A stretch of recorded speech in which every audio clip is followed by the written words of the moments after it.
space. An endless tapestry of stars reaching toward infinity. Scattered through its vastness are 100 billion planets on which life theoretically could exist. If only 1% of that life is intelligent, there could be 1 million civilizations out there. And of that million, it is conceivable that one discovered the secrets of space travel. It is possible that ancient astronauts went in search of life beyond their own world and found it on the planet Earth. The existence of other intelligent beings in the universe intrigues the men of tomorrow's science, the exobiologists, students of life in outer space. Dr. Harold P. Klein of NASA's Ames Research Center. The knowledge that this kind of life that we know of in this planet is not the only one will have very profound influence, whether that other life is more advanced or less advanced than we are. The very knowledge that life can originate spontaneously will have, I believe, very profound effects on the thinking of man in terms of what he is and what his role is in the universe. Now, it has been suggested by other people that maybe life on Earth was brought here by a visitor from another planet. Dr. James Lawless. While this possibility is remote, it certainly can't be excluded on the basis of the results which we have found. If ancient astronauts did land here, what effect would they have had upon early Earthmen? Perhaps they were worshipped, feared, loved. Perhaps they brought gifts, a new world of knowledge, or simply the principle of the lever. If we accept the premise that beings from another civilization visited here ages ago, then some of the mysteries of our past take on a new and startling light.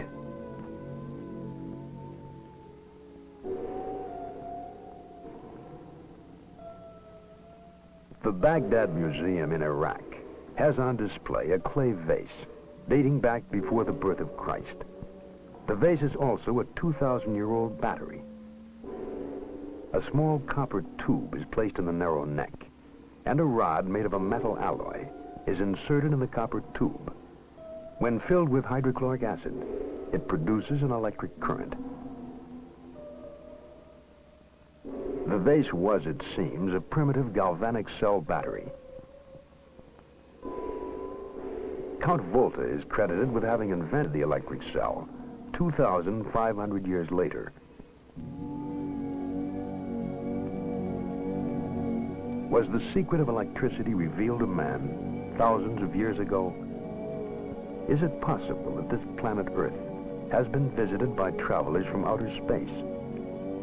Did they wander through the throbbing light years of the universe in search of other life and find it here?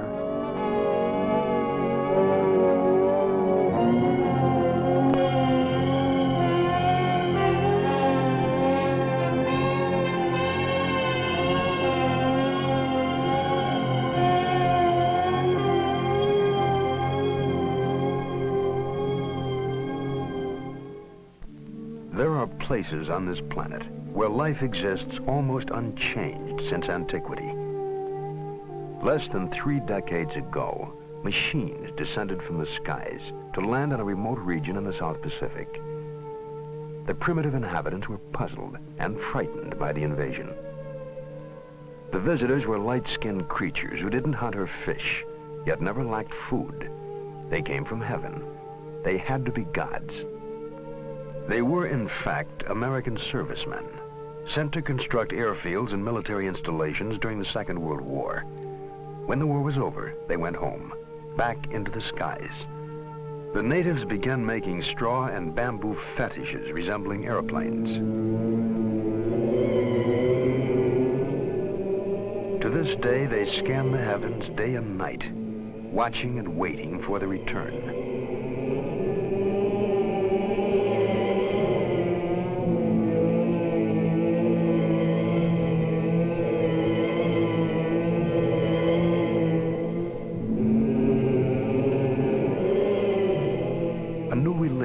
A new cult was born from the encounter between a primitive people and visitors from a highly developed, technically superior society.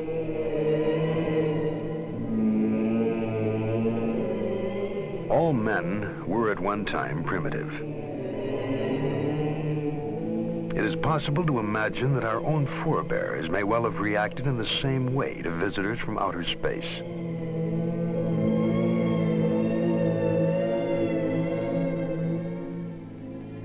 The world is a storehouse, an archive of unexplained phenomena. Gigantic creations, in effigy of what? To appease or acclaim whom?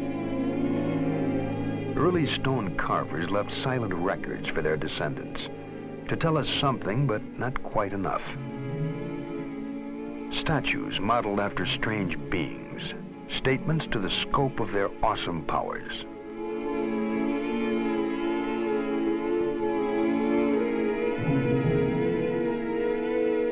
Folk legend surrounds their origin. Strange stories of gods who appeared riding across the skies in flaming chariots of light. Whole civilizations were structured around these gods. Civilizations which at one time flourished and then mysteriously disappeared. Only stone relics survive to give mute testimony to their time. Their true history has been the cause of much scientific inquiry and romantic speculation.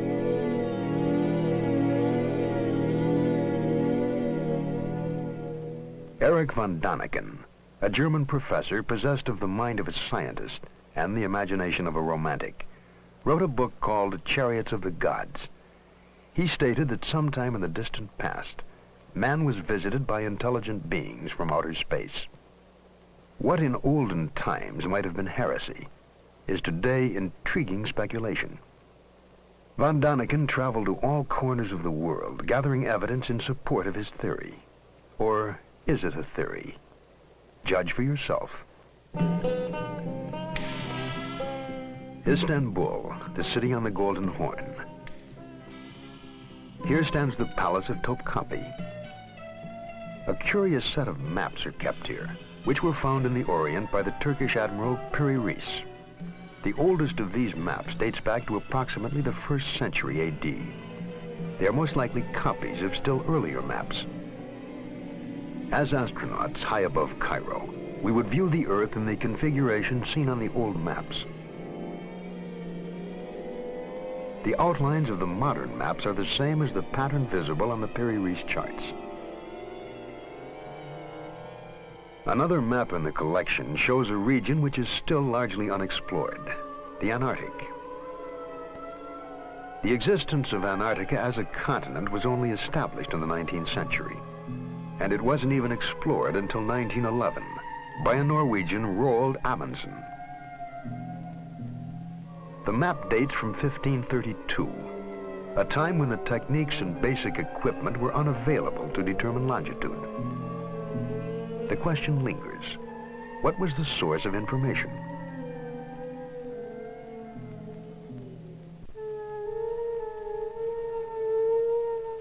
The world's first great cities might have been constructed, according to von Däniken, under the supervision of the same being who offered instruction for making the maps of Piri Reis. Teotihuacan lies on a broad, flat plain curtained by mountains in central Mexico. It was once the center of the highly advanced Aztec Empire. When the Spaniards arrived in the early 16th century, they found an established society of artisans and intellectuals. The name Teotihuacan means where the gods reside. And the city of the gods is dominated by the Pyramid of the Sun. It is 216 feet high and forms a small mountain weighing 2.5 million tons. The Aztecs worshipped the sun as the source of all life. They offered human sacrifices to the sun god atop stone pyramids marked with glyphics, vague symbols relating the history of an ancient people.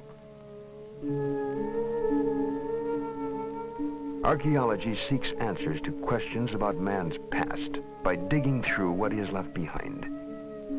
Here they uncovered a chain of riddles which stretches across the expanse of modern Mexico. A mile to the south is the Temple of Quetzalcoatl. Legend tells us that he was a light-skinned, bearded man who who came from the stars. Supposedly, he taught men law, the arts, and the cultivation of corn. The head of a great feathered serpent represents the god Quetzalcoatl. When Quetzalcoatl finished his mission on Earth, he departed to his native star, promising to come back someday. It is a pervasive part of mythology that gods fly to the stars with a pledge to return. The strain runs through all folklore.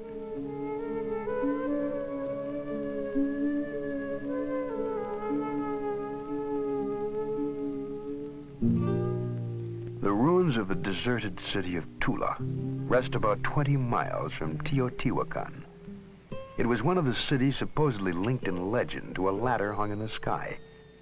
Monumental sculptures stand as silent watch over the remains, guardians of an eternal mystery. They appear to be warriors, dressed alike, wearing unusual helmets. They carry some sort of box-like unit on their chests. Perhaps they are weapons or communications equipment. Unrecognizable tools or controls are clasped in their hands.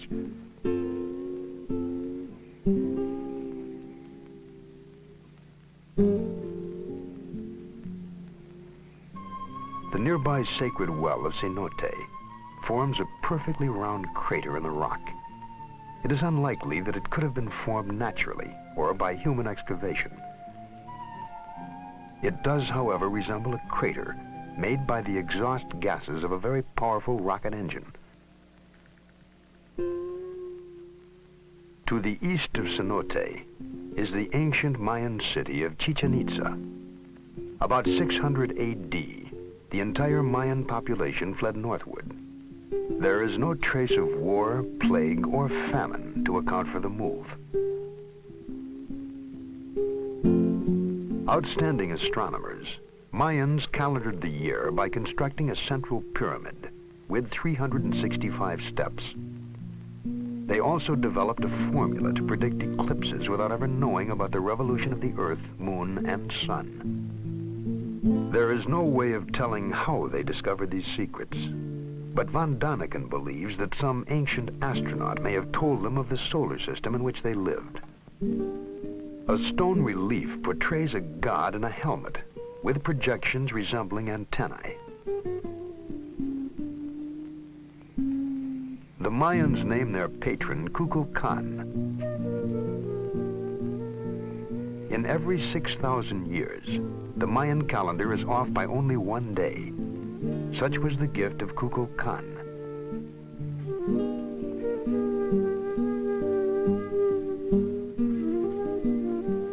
Kukulkan supposedly came from the stars and returned to them, leaving the Mayans to build observatories to search the heavens for him.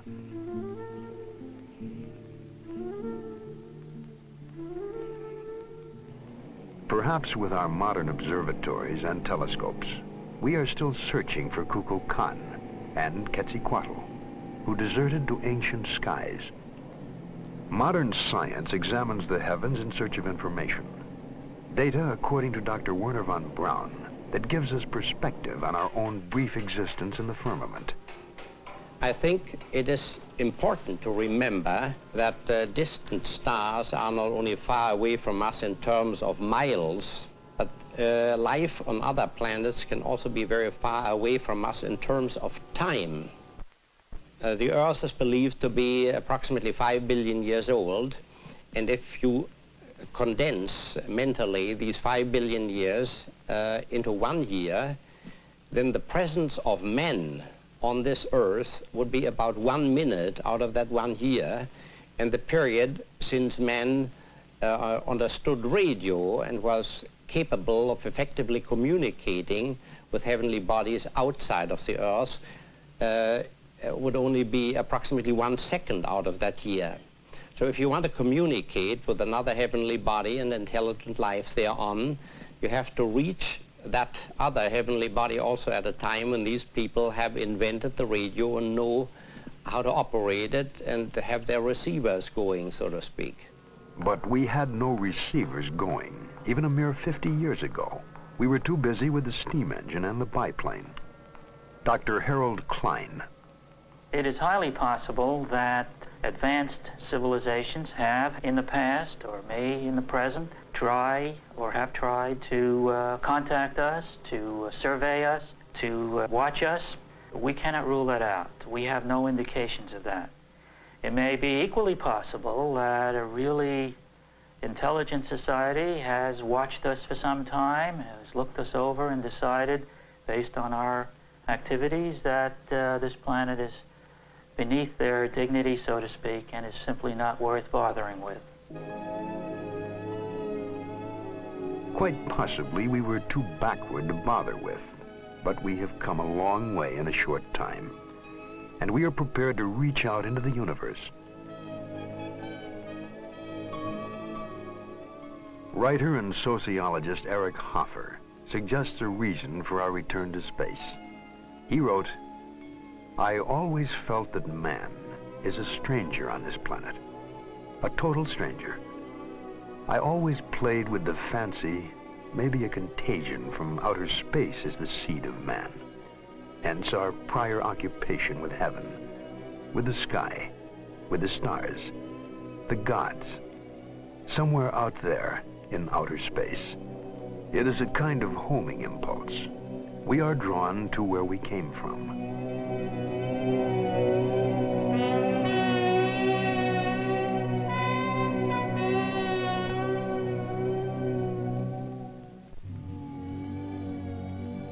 In the 7th decade of the 20th century, the landscape of the moon became familiar.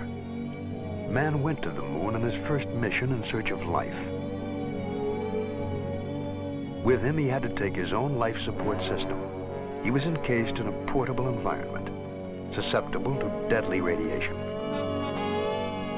If space travelers from another planet were to visit Earth, they too might find the environment hostile, if not deadly. They too would have to travel as self-contained units. But whatever their basic forms, in appearance they may have resembled modern astronauts. On a rocky ledge in the Sahara Desert is a drawing estimated to have been painted there over 15,000 years ago. If not an astronaut, then what is this floating apparition?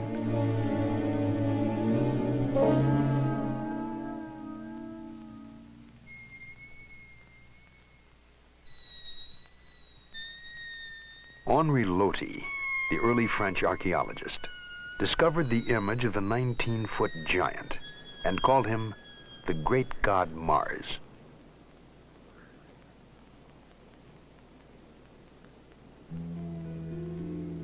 Across the Mediterranean, at Valcominica, near Brescia, Italy, rock paintings have tried to tell their story since before recorded time. They are portrayals of strange beings in bulky overalls. Their helmets seem to carry antennae. In their hands are clasped some manner of tool or weapon.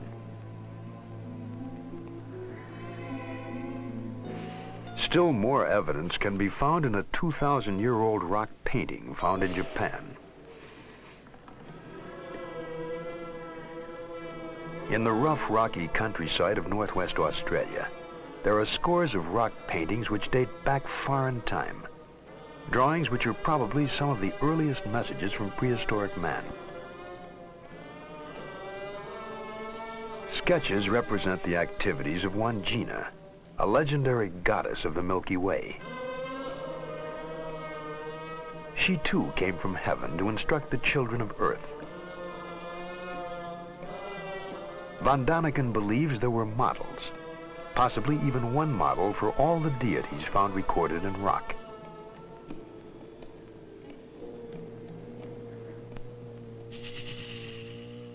The mysteries of the past manifest themselves on all continents. Within the depths of a temple in the ancient Mayan city of Palenque in Central America, Von Daniken came upon a stone relief of what is apparently a man, seated in a capsule, watching something intently.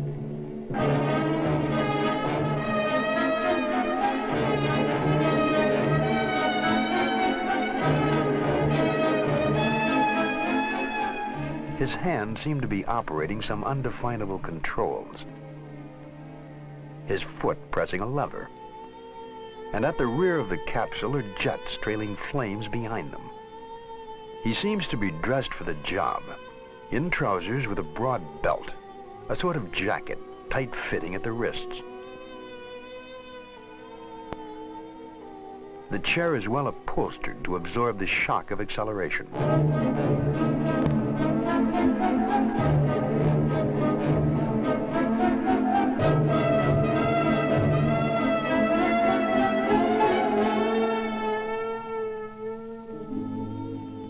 Mayan legend says that he represents their space-traveling god, Kukulkan, the winged god of Palenque. He was carved sometime in the 7th century. The possibility haunts us that this figure was the artist's rendering of the ancient astronauts who inspired the Mayan culture. The church of the monastery of Desanay was decorated with mysterious frescoes some 500 years ago. The monastery is hidden away in the peaceful countryside of southern Yugoslavia.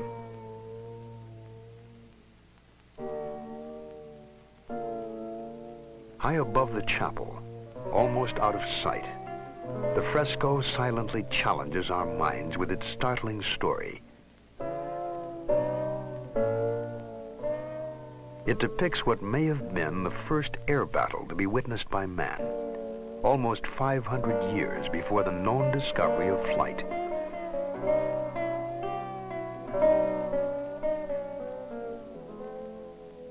In the first capsule, a man is seated with his hand on some form of guidance mechanism.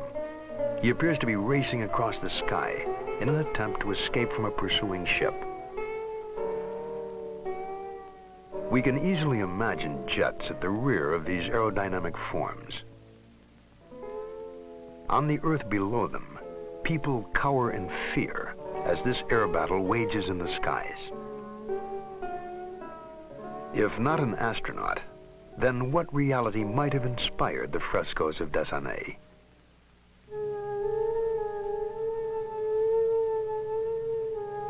Myths, legends, legacies of ancient man have not all been lost in ambiguous reference. History is the scribe of man. There are records in cuneiform, Sanskrit, Amharic, Tibetan, and languages which have not yet even been deciphered. New texts are constantly being discovered. Some, like the Dead Sea Scrolls, are readily understandable to scholars. Translating other fragments of written history is laborious and time-consuming. Only a minute fraction of surviving texts have actually been transcribed.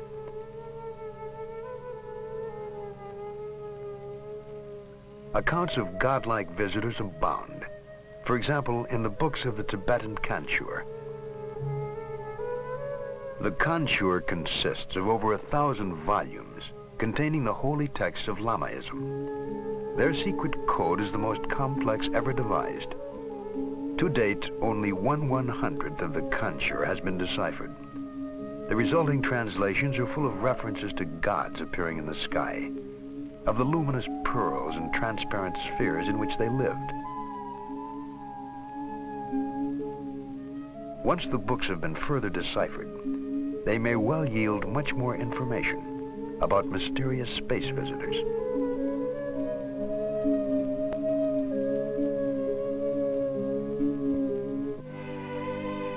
Closer to Western civilization, we have one of the world's most detailed records, the Bible. The Bible says that the Lord caused to rain upon Sodom and Gomorrah brimstone and fire. God sent his messengers to warn Lot's family of impending disaster. The angels told Lot, "Flee for your life. Do not look back. Flee to the hills lest you be consumed." The messengers were insistent that he leave the city immediately. Von Daniken wondered if they had foreknowledge of an impending cataclysmic explosion.